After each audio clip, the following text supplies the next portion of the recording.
문명의 발달과 경제 생활의 풍요함은 우리 각 개개인의 삶을 어느 정도 향상시켜 놓았다고 할 수 있을 것입니다. 그런데 개인적 삶의 질을 논하고 또 개인의 삶의 질이 향상되면서 개인주의, 이기주의도 보편화되어 가고 있는 현상들은 우리 모두가 공감하고 있는 부분입니다. 잘못된 그 개인주의, 잘못 형성된 개인주의와 이기주의로 인해서 결혼도 그리고 가정도 자녀도 포기하고 버리는 일들이 우리 주변에서 비일비재하게 일어나고 있는 소식들을 우리는 듣고 있습니다. 미국 사회에서 이미 결혼한 남편과 아내가 자녀를 양육하는 일을 책임지는 일들이 한 25% 정도 된다고 하는 보도는 오래전부터 나왔던 일이었고, 그것이 사회 문제화 되어서 선진국들이 참 골머리를 앓고 있다 하는 얘기를 들은 적이 있습니다. 지금 우리나라에서도 부모가 자녀의 양육을 전적으로 책임지지 않는 일들은 참 많아지고 있습니다. 그래서 조손가정이라고 하는 단어는 신조어죠. 특별한 단어가 생겨나서 조손가정이 많아진다, 이런 얘기들을 우리는 듣고 있고, 결혼자 대비 이혼의 비율이 50% 이상 되어서 두 가정이 결혼하면 한 가정 이상은 이혼하는 일들이 벌어지고 있는 참 건강하지 못한 현상들이 우리 주변에 많이 있습니다. 어린 자녀들을 유기하거나 노인 부모를 방치하는 일들도 한국 사회에서 오래전부터 이미 보도되고 있는 그런 모습인 것을 우리가 알고 있습니다. 무엇 때문에 이렇게 되었을까 하는 생각을 해봐야 됩니다. 무엇이 우리 사회를 이렇게 만들었을까 하는 생각을 해봐야 된다는 말입니다. 교회로 돌아와 보면 그러면 교회는 괜찮은가? 교회도 참 어려운 문제 가운데 직면하고 있다는 사실들을 부인할 수가 없습니다. 교회에 있는 그리스도인들도, 교회를 나오고 있는 교인들도 그들의 의식 가운데서 이와 같이 가정의 소중함을 느끼지 못하고 가정을 부수적인, 내 개인만 잘 사는 일에 부수적인 그런 관계로 생각하는 경향들도 많이 있습니다. 뿐만 아니라 고등학교까지는 열심히 교회를 다녔던, 교회를 나왔던 그런 학생들이 대학 들어가면 4분의 3 정도가 교회를 떠난다고 하는 통계가 나올 정도로 보면, 우리 믿음 가진 우리 자녀들이 그 믿음을 왜 가지고 있을까라는 생각을 해볼 수밖에 없는 그런 현실 속에 직면하고 있는 것입니다. 왜 아이들이 대학만 들어가면 교회를 떠날까? 왜 그 청년들만 되면, 성인만 되면 교회를 등지고 있을까? 어쩌면 이것은 믿음을 가진 우리들이 그들에게 뭔가 잘못된 것들을 보여준 것이 아닌가 하는 생각을 해보게 됩니다. 예수 믿는 어른들의 모습을 보니까 신나지도 않습니다. 예수 믿는 어른들을 모습이니까 행복하지도 않은 모습이 있습니다. 예수 믿는 부모님들의 모습을 보니까 기쁘고 즐겁지가 않습니다. 그러니 그들은 예수 안 믿는 쪽을 선택해서 나아간 일들이 많이 있게 되는 것이죠. 출애굽기 20장 6절 말씀을 보면 이런 말씀이 있습니다. 나를 사랑하고 내 계명을 지키는 자는 천대까지 은혜를 베푸느니라 라고 말씀하신 하나님의 말씀이 있습니다. 하나님을 사랑하고 하나님의 계명을 지키는 자에게는 천대의 은혜가 있다고, 천대의 은혜를 베풀겠다고 그렇게 말씀하시는 그 말씀을 보면 예수 믿는 모든 그리스도인들에게, 예수 믿는 하나님의 사람들에게 천대의 축복이, 천대의 은혜가 있다고 말씀하시는 말씀을 볼 수가 있습니다. 그런데 천대는 고사하고 다음 때에도 알 수 없는 일들이 벌어지고 있는 것을 보면 뭔가 우리가 대단히 잘못하고 있는 모습이 아닌가 하는 생각을 해보게 된다는 말입니다. 오늘의 말씀을 묵상하고 설교를 들으면서 우리의 후손들을 생각해 볼 수 있기를 바랍니다. 우리의 후손들을 바라볼 수 있기를 바랍니다.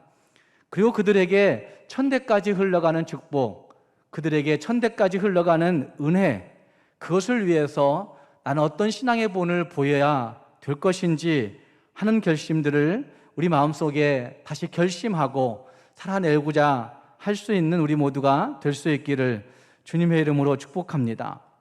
함께 읽은 말씀을 보시면 모세의 장인 이드로는 미디안에 살고 있으면서도 모세와 하나님의 백성들, 이스라엘 백성들에게 하나님이 행하신 그 큰 구원의 놀라운 일들을 듣고 있는 모습이 거기에 등장하고 있습니다.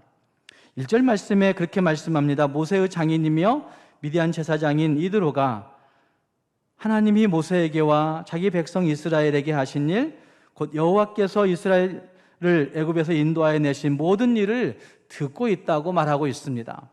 미디안에 있으면서도 그 장인 이드로는 자기 사위의 가족들이 행하고 있는 일들을 듣고 있고, 아니 자기 사위의 하나님 그분께서 이스라엘 백성들을 향하여 행하신 일들을 귀 기울여 듣고 있는, 관심을 가지고 있는 그런 모습이 거기에 등장하고 있다는 말입니다. 그리고 그는 그 소리를 듣고 난 다음에 모세가 돌려보냈던 모세의 아내 십보라와 자기 딸과 모세의 두 아들을 데리고 모세를 찾아가고 있습니다. 지금은 출애굽의 위대한 그 역사가 거의 다 마무리된 시점이었습니다.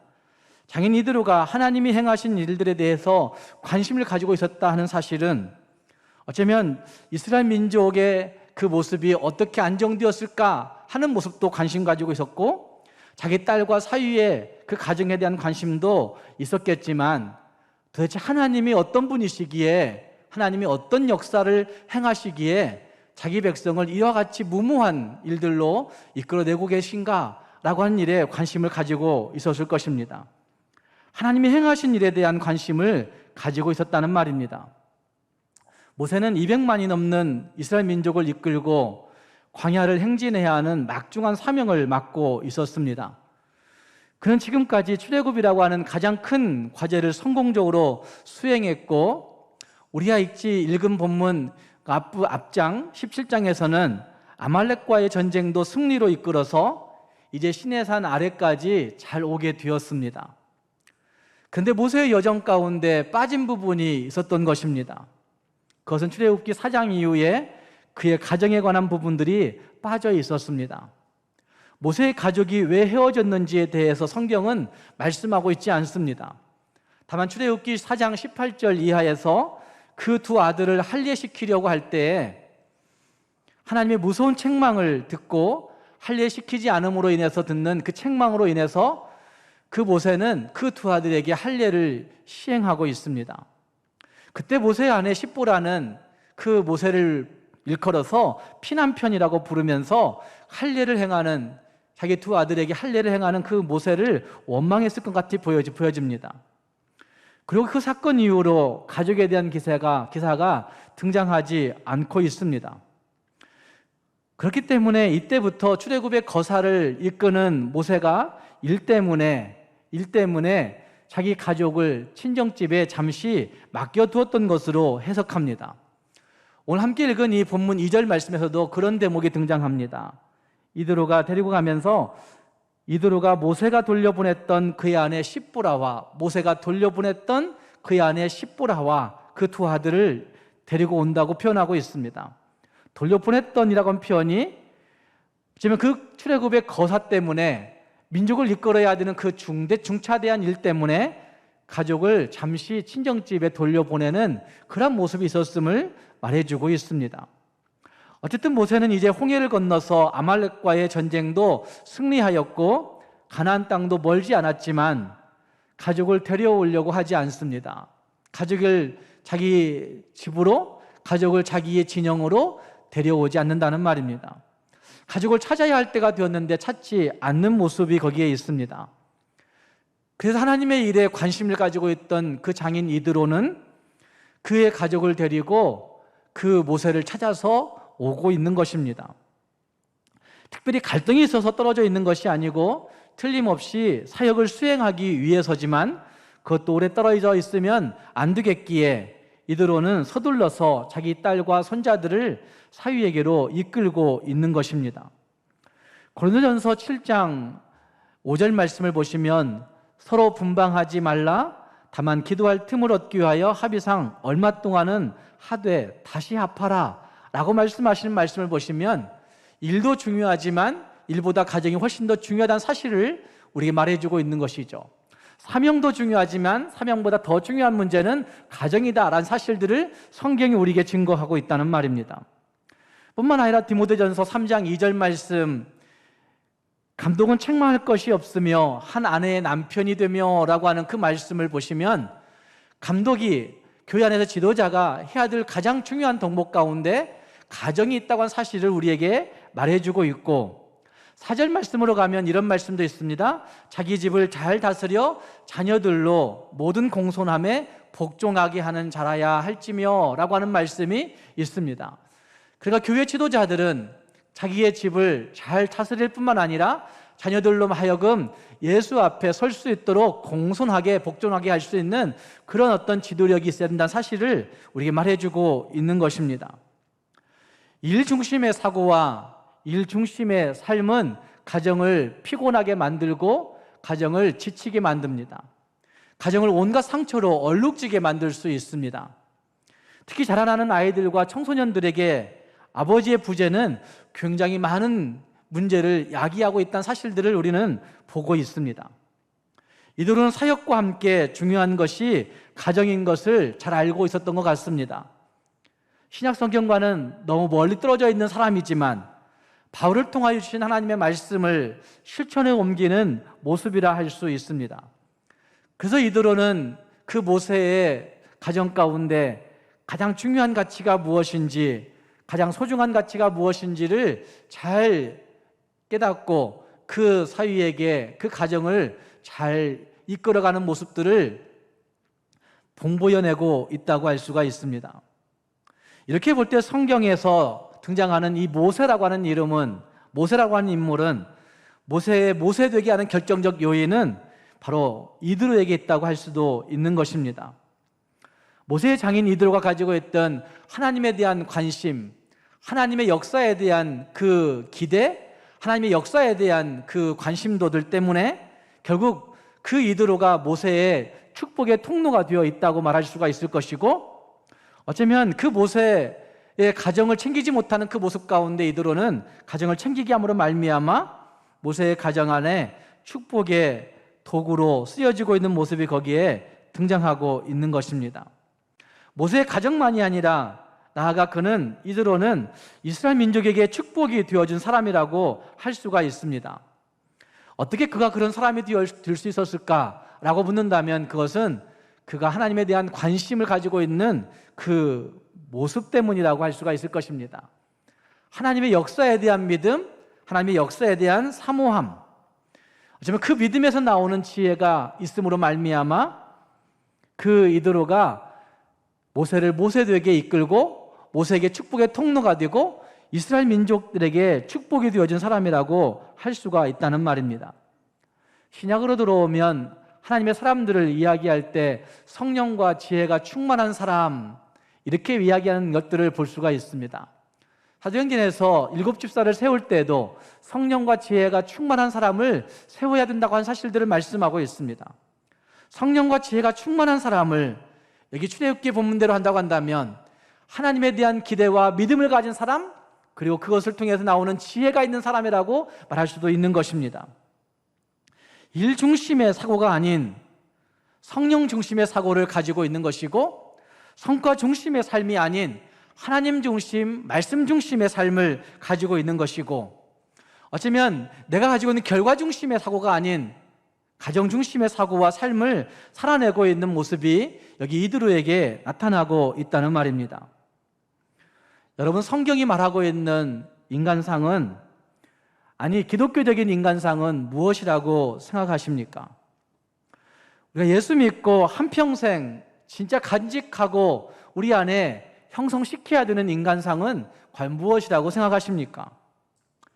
그것은 우리가 우리의 우리됨을, 나의 나됨을 내려놓고 나의 나됨을 비우고 나의 나됨을 하나님 앞에 다 포기하고 하나님의 사람으로 만들어가는 과정, 채우는 과정, 그걸 통해서 하나님의 사람이 되어진다고 할 수가 있을 것입니다. 가장 중요한 인간상은 그걸 통해서 내가 누군가에게 축복을 나눠줄 수 있는 도구가 되어야 되겠구나, 내가 누군가에게 축복을 전달할 수 있는 도구가 되어야 되겠구나 하는 사실을 우리가 발견해야 된다고 할 수가 있습니다.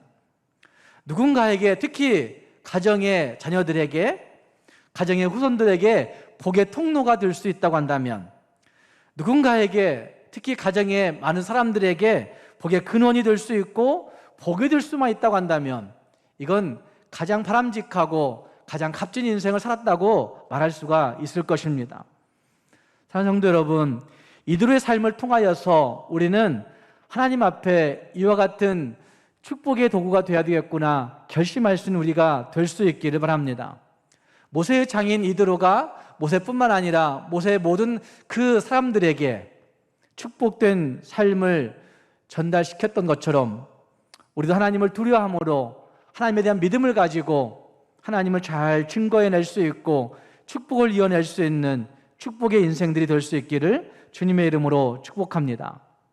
또 한 가지 볼 수 있는 것은 장인 이드로가 찾아오자 모세는 그에게 모든 것들을 아뢰고 있는 모습이 거기에 등장합니다. 7절 말씀과 8절 말씀에서 모세는 장인 이드로에게 맞아 절하고 입맞추고 장막에 들어가서 하나님께서 이스라엘을 위하여 행하신 모든 일과 모든 고난과 하나님께서 구원하신 일들을 다 그 장인에게 말하고 있습니다. 이것은 모세에게서 본받을 수 있는 좋은 태도라고 할 수가 있습니다. 어른에게 아뢰고 어른에게 모든 것들을 고하고 어른에게 조언을 구하는 이런 태도가 귀하다는 말입니다. 이 보고는 단순히 지나온 일에 대한 보고가 아닐 것입니다. 어쩌면 그의 삶 속에서 하나님이 어떻게 역사하셨는지에 대한 간증일 것입니다. 자기가 살아온 삶의 역사를 진술하는 것이 아닐 것입니다. 하나님이 어떻게 행하셨는지에 대해서 서술하고 하나님을 찬양하고 있는 모습이라고도 할 수가 있을 것입니다. 그 간증, 그 보고를 들은 이드로의 태도를 보면 그의 그 두 분의 대화 내용이 어떠했는지를 잘 알 수가 있습니다. 이드로는 그렇게 얘기하고 있습니다. 9절 말씀에서 은혜 베푸심을 기뻐한다 라고 그렇게 표현하고 있는 모습이 거기 등장합니다. 여호와께서 이스라엘에게 큰 은혜를 베푸사 애굽 사람의 손에서 구원하심을 기뻐하고 있습니다. 아시면 이들의 삶과 그 모세의 삶 속에 이 신앙생활 속에 기쁨이 있었다는 사실들을 잘 보여주고 있는 거죠. 하나님의 역사하심을 듣고 하나님의 역사하심을 체험하고 하나님의 역사하심을 경험한 사람들이 하나님으로 말미암아 기뻐하고 있는 그 모습이 거기에 매우 중요하다는 사실들을 나타내고 있다는 말입니다. 그리고 10절 말씀에서는 찬송하고 있습니다. 10절 말씀에서 여호와를 찬송하리로다 외치고 있습니다. 사실 이드로는 출애굽기 18장 1절 말씀을 보면 미디안 제사장이라고 하는 표현이 거기 등장합니다. 미디안 제사장인 이드로가 이렇게 이야기합니다. 이걸 볼 때 우리는 이드로가 하나님을 섬기는 제사장일까라고 생각합니다. 그러나 하나님을 섬기는 제사장은 레위 족속 아론의 계열에서만 나왔었습니다. 그러니 여기 이드로는 미디안의 제사장이라고 하는 말이 맞는 거죠. 아론 계열의 제사장과는 매우 다르고 고대 근동 지역에서 다른 여러 신들을 섬기는 그런 제사장이었을 것이다. 이렇게 해석하는 게 맞는 것이고, 어쩌면 제사를 올려드리는 사람, 그런 정도로 해석하는 게 맞을 겁니다. 그렇지만 그 사람에게 신에 대한 기본적인 경외심이 있어서 하나님에 대한 역사를 듣고 난 다음에 하나님의 일하심을 듣고 난 다음에 그는 하나님에 대한 두려움과 하나님에 대한 경외심을 가지고 하나님을 기뻐 찬송하고 있는 모습이 나타나고 있는 것입니다. 나름대로 신앙의 경험과 영적인 통찰력을 가진 사람이었기 때문에 그는 하나님이 어떻게 행하셨는지를 보면서 그래, 하나님 그분이 반드시 너희의 정말 유일한 신이시구나 라는 사실들을 노래하면서 하나님을 찬송하고 있는 모습이라고 할 수가 있는 것입니다. 기쁨, 하나님의 일을 듣고 하나님의 역사하심을 듣고 하나님을 기뻐함, 이것은 신앙의 중요한 표현이라고 할 수가 있을 것입니다. 여러분은 하나님이 행하신 일들에 대해서 듣고 보면서 어떤 마음이 드십니까? 하나님의 일에 관한 소식을 듣고 그것을 볼 때마다 우리의 마음이 어떠하느냐 하는 것입니다. 흥분하고 감격하고 기뻐할 수 있고 찬송할 수 있는 그런 모습, 아니 하나님에 관한 그런 생각들을 말씀을 통해서 묵상하고 마음속에 새길 때마다 하나님으로 말미암아 오는 기쁨과 감격이 우리에게 있어야 된다는 말입니다. 그거 다 옛날에 해본 일들이라고, 그거 옛날에 내가 다 경험했던 일이라고, 그거 하다가 언젠가는 지치게 될 거야, 이렇게 생각하는 사람들도 많이 있습니다. 교회 일을 하면서, 신앙생활을 하면서 이와 같은 부정적인 사고들과 부정적인 생각들을 가지고 있는 사람들도 얼마든지 있다는 말입니다. 그러나 하나님의 일을 듣고 기뻐하는 그 기뻐함은 믿음 가진 사람들 모두가 가지고 있어야 되는 가장 중요한 태도라고 하는 사실을 나타내고 있습니다. 찬양한다는 것은 단순히 노래를 좋아하는 것이 아닐 것입니다. 찬양은 하나님이 어떻게 행하셨는지를 진술하는 것입니다. 하나님이 어떻게 도우셨는지를 내 삶을 통해서 나타내는 것입니다.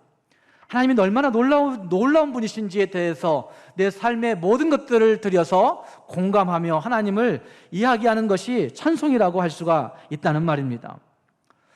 그래서 이들은 하나님을 찬송하고 난 다음에 11절 말씀에서 선포합니다. 11절 말씀에 이제 내가 알았도다 여호와는 모든 신보다 크심으로 라고 하는 표현을 하고 있습니다.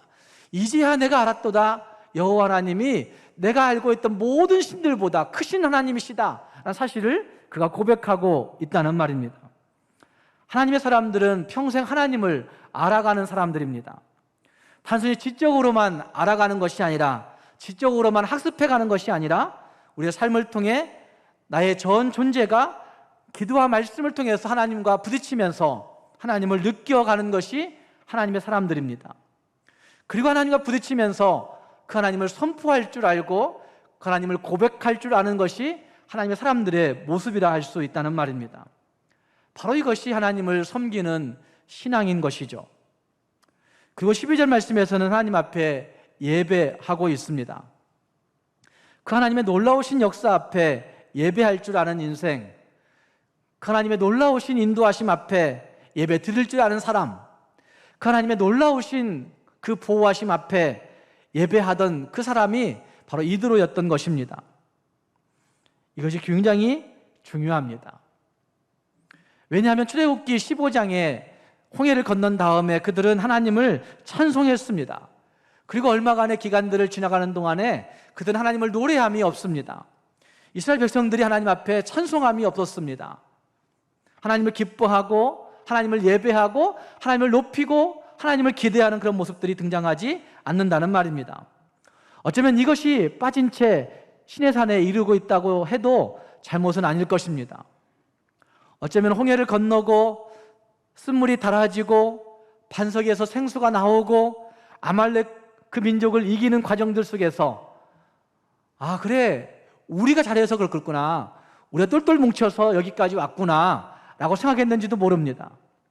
우리의 힘으로, 우리의 지혜로, 우리의 능력으로 라고 한 생각이 들었는지도 모릅니다. 우리가 전략을 잘 세워서 이렇게 여기까지 왔다고 생각했는지도 모릅니다. 그래서 그들은 하나님을 노래함이 없었다는 말입니다. 하나님을 찬송함이 없었습니다. 그래서 갑자기 등장한 장인 이드로를 통하여 이스라엘 모든 장로들과 함께 하나님을 향하여 감사의 예배를 찬송을 드리고 있다는 말입니다. 여기에서 모세는 잠시 잊어버렸던 하나님을 향한 예배의 소중함을 회복했을 수도 있습니다. 자신이 가져야 할 가장 중요한 지도력 가운데 하나님을 경배함이 있다라고 한 사실을 다시 확인했는지도 모릅니다. 하나님의 백성된 우리의 지도력은 어디에서 나와야 되는 것입니까? 하나님의 자녀된 우리들의 삶의 지도력은 과연 무엇에서부터 발견되어야 되는 것입니까? 하나님을 예배하면서부터, 하나님을 경외하면서부터, 하나님을 향한 기대에서부터, 하나님을 향한 믿음에서부터, 어쩌면 우리가 살아가는 모든 지도력이 거기에서부터 나와야 됩니다. 하나님을 예배하면서부터 우리의 섬김이 나와야 되는 것이고, 하나님을 예배하면서부터 우리의 희생이 나와야 되는 것이고, 하나님을 예배하면서부터, 하나님을 경외하면서부터 우리의 헌신이 나와야 진짜 신앙생활다운 신앙생활을 하는 성도라고 할 수가 있다는 말입니다. 성경에 등장하는 욥의 삶을 통해서 볼 때에도 우리는 그의 삶에 그 예배의 소중함을 발견할 수 있습니다. 욥기 1장 1절부터 5절 말씀을 보면 욥은 노심초사 하나님 앞에서 행했던 그런 사람인 것을 발견합니다. 욥기 1장에 욥이 자녀들을 위해서 하나님 앞에 제사 드렸더라 라고 하는 말씀이 반복해서 등장합니다.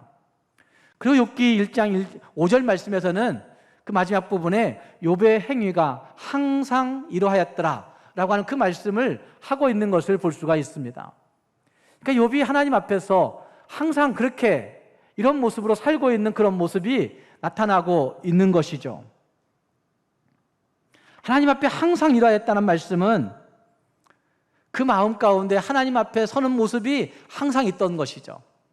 항상 하나님 앞에 예배함으로, 항상 하나님을 경외함으로, 항상 하나님을 기억함으로 살아가는 그런 모습.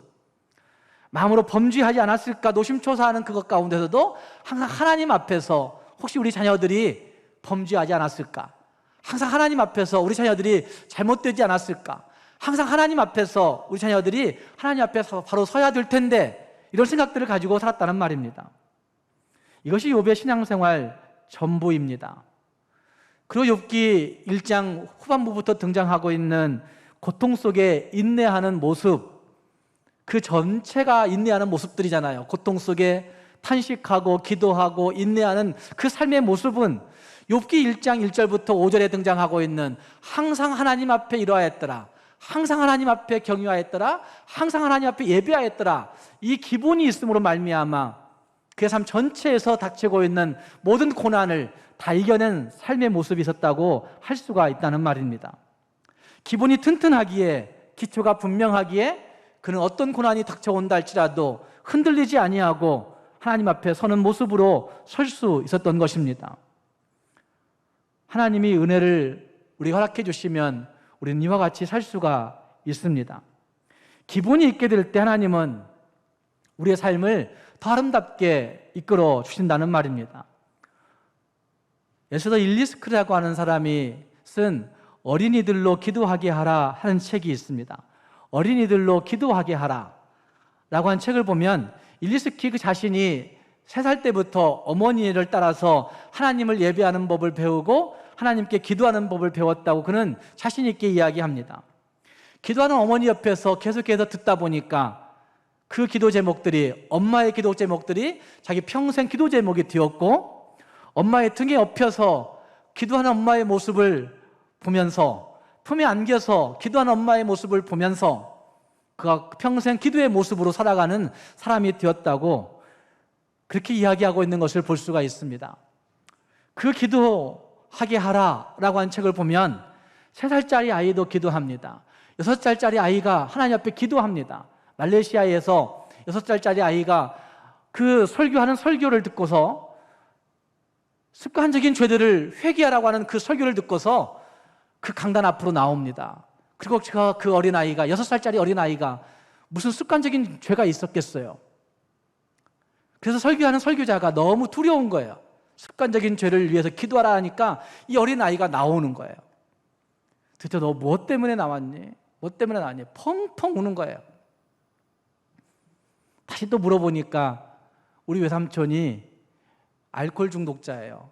우리 삼촌은 맨날 올 때마다 매일 집에서 술만 먹어요.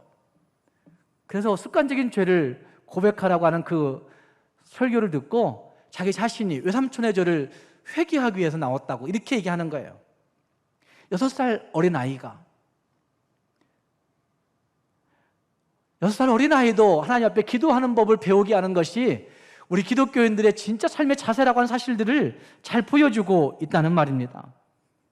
사랑하는 성도 여러분, 이들로는 모세의 가정 안에 이 기쁨과 하나님을 경외함과 하나님을 예배함과 하나님을 향한 기도를 회복시킨 사람이 이드로라고 할 수가 있습니다. 하나님을 경외하는 그 믿음이 있게 될 때 행복한 가정이 비로소 출발할 수 있는 것이고, 하나님을 경외하는 믿음이 있을 때 하나님의 은혜가 하늘문 활짝 열고 우리에게 부어짐으로 말미암아 우리는 그 은혜를 흡수함으로 이 땅을 더 자신 있게 살 수 있는 가정들이 되어질 수 있는 것입니다. 이 가정의 달에 나는 내 가정에 어떤 모습의 사람들인가, 나는 가정에 어떤 것을 가장 소중하게 여기고 있는지 다시 한번 돌아보면서 이들과 같이 하나님의 역사하심을 찬송할 수 있게 만들고, 하나님의 행하심에 대해서 기뻐할 수 있게 만들고, 하나님 그분에 대해서 함께 예배하게 만드는 우리 모두가 됨으로 말미암아 우리 가정마다 하나님의 은혜를 흡족하게 누릴 수 있는 복된 가정들이 될 수 있기를 주님의 이름으로 축복합니다. 기도하겠습니다.